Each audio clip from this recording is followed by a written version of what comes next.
देश में बढ़ रही डीजल पेट्रोल की महंगाई अब अपना असर दिखाने लगी है। डीजल पेट्रोल की महंगाई से त्रस्त लोग अब सड़कों पर उतरने को मजबूर हो गए हैं।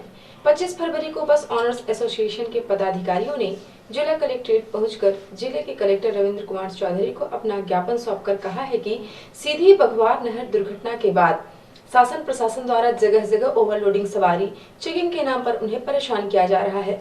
इतना ही नहीं, बस में पूरी सीट क्षमता होने के बाद भी कॉलेज के लड़कों द्वारा जबरदस्ती गाड़ियों में चढ़कर मारपीट की जाती है। आगे बस संचालकों ने कहा कि डीजल का रेट 90 रुपए से ऊपर हो गया है, जिससे हमें लगातार घाटे का सामना करना पड़ रहा है और हम बस चलाने में असमर्थ हो रहे हैं। आगे बस संचालकों ने अपनी समस्या का बयान करते हुए कहा कि हमारे बस मार्गों का बिना परमिट, बिना टैक्स देकर चलने वाले ऑटो द्वारा अतिक्रमण किया जा रहा है और पूरी सवारी उनके द्वारा ले जाई जाती है। हमें सिर्फ टैक्स भरना पड़ रहा है।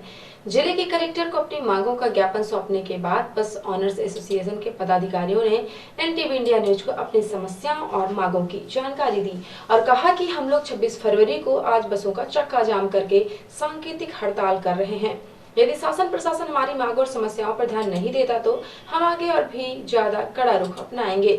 जी हाँ, हम लोग जब से बस दुर्घटना हुई है नहर में, तो हम लोगों के साथ इतना अभद्र व्यवहार किया जा रहा है। हम लोग गाड़ियों में पूरा कागज होने के बावजूद चालान किया जा रहा है, अवैध वसूली की जा रही है। हर थानों में, एक थानों में नहीं, हर जगह मीटिंग बुलाई जाती है। एसपी साहब बोलते हैं कि ओवर सवारी नहीं ले जाना है, ओवर सवारी में चालान करवा रहे हैं। कलेक्टर साहब मीटिंग बुलवा के बोलते हैं कि बच्चे छात्र जा रहे हैं, उनको ले जाओ, सीट दो, फ्री में ले जाओ, आधे किराए में ले जाओ। तो हम लोग तो इससे अच्छा गाड़ी अपनी खड़ी कर दें। इसी विषय में हम लोग ज्ञापन देके कल 26 तारीख को सुबह 5 बजे से परसों 27 तारीख सुबह 5 बजे तक चक्का जाम हड़ताल करेंगे। टैक्सी वाले में आपको हम वीडियो दिए ही हैं, फोटो वगैरह भी आपके पास है। जब से एक्सीडेंट हुआ है तब से बराबर ऑटो चल रहे हैं, टैक्सियां चल रही हैं, वो ओवरलोड चल रही हैं। एक ऑटो में 30 से 20 सवारी जा रहे हैं, उनको कोई शासन प्रशासन द्वारा न चेक किया जा रहा है, न उन्हें कुछ रियायत दी जा रही है। हम लोग को रोज़ बुला के मीटिंग लेके समझाइश बस दी जा रही है बराबर, उनको कुछ नहीं किया जा रहा है। उनका चालान हो रहा है, गाड़ी को रोका जा रहा है। हमारी गाड़ी का चालान हुआ था पटपरा लाइन में, तो चौहान बस में वो पूरा कागज था, 3 सवारी ओवर थे, उसमें कराधान की कार्रवाई की गई। जो नियम नहीं है वो उसके नियम के खिलाफ ये भी किया गया और उसमें 10,000 रुपये जुर्माना वसूला गया और 7 दिन गाड़ियाँ खड़ी किए थे। 3 सवारी में जुर्माना होता है, इसमें नहीं होता। ये देखिए फोटो, बिना परमिट के चल रहे हैं। ये अव्वल तो ये है कि डीजल का रेट जो 58 रुपये था उस पर किराया दर तय थी, आज डीजल 90 रुपये हो गया है। इस पर सरकार का ध्यान जरूरी है, नहीं संचालन संभव नहीं हो पाएगा आने वाले समय में। अब एक दूसरी तरफ प्रशासन की तरफ से ओवरलोडिंग बंद है, अब फ्री में लड़कों डालने के लिए बोलते हैं, तो कैसे संभव है आदमी अगला डीजल भराए, टैक्स भरे? इस तरह संभव ना हो पाएगा। ऐसी स्थिति में क्या कदम उठाने जा रहे हैं आप लोग? एक दिन की सांकेतिक हड़ताल है जो प्रदेश यूनियन की तरफ से जो मांग रखी गई है 26 अगले कल, उसको सबको सहयोग है हमारा, उसी संबंध में ज्ञापन देंगे कलेक्टर साहब को। कोरोना महामारी के बाद डीजल में दिन प्रतिदिन आए दिन दाम में बढ़ोतरी हो रही है। हम लोगों पर इस एक्सीडेंट के बाद ओवरलोडिंग पर पूर्णता वर्जित है, जिसका हम पालन भी कर रहे हैं। फिर भी हम लोगों की गाड़ियों में आए दिन चालान कट रहे हैं।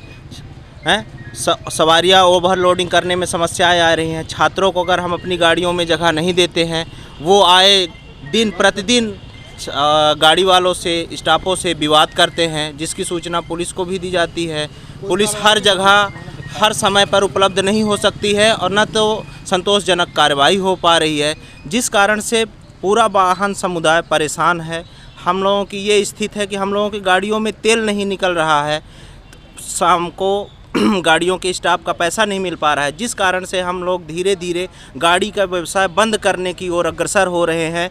इसके विरोध में हम लोगों ने 1 दिन का हड़ताल रखा है। अगर हम लोगों के पक्ष में सुनवाई नहीं होती है, डीजल के दाम कम नहीं होते हैं, ऑटो के संचालन पर रोक नहीं लगाई जाती है, चलानी कार्यवाही पर रोक नहीं लगाई जाती है, तो आगे चल के हम लोग बस का व्यापार पूरी तरह से बंद कर देंगे।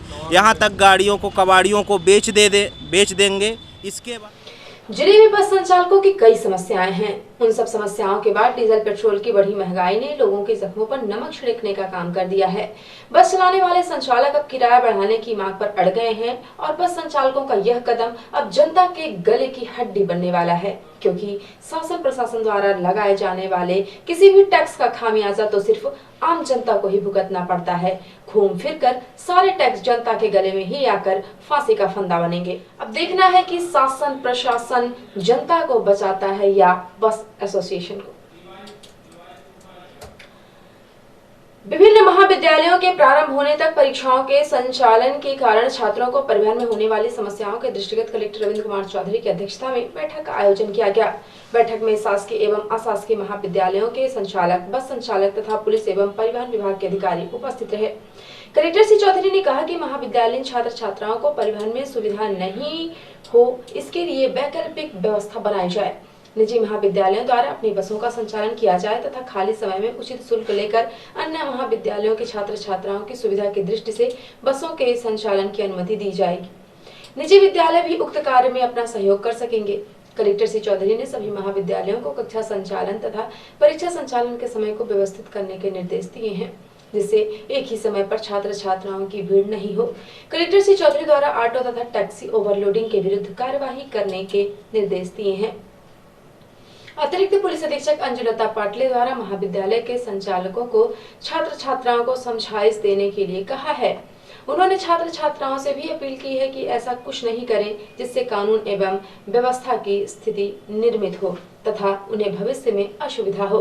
उनकी समस्याओं के प्रति प्रशासन गंभीर है और आवश्यक व्यवस्थाएं की जा रही हैं। 25 फरवरी को राष्ट्रीय क्षय उन्मूलन कार्यक्रम के अंतर्गत टीबी हारेगा देश जीतेगा के तारतम्य में जन आंदोलन अभियान की कार्यशाला सांसद रीति पाठक की अध्यक्षता में आयोजित की गई।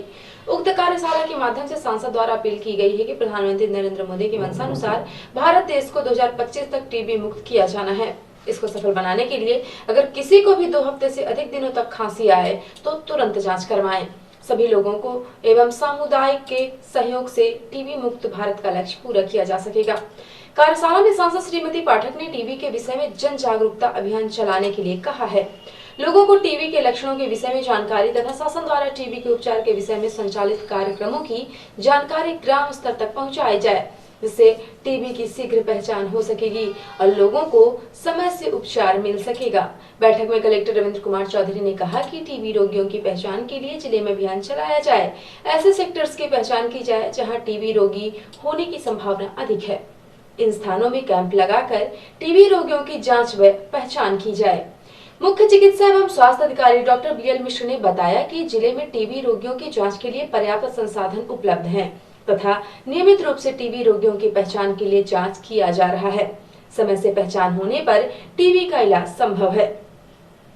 उन्होंने बताया कि टीबी रोगियों को पोषण के लिए शासन की ओर से प्रतिमाह 500 रुपए की आर्थिक सहायता भी उपलब्ध कराई जाती है तथा इलाज पूर्णतः निःशुल्क किया जाता है।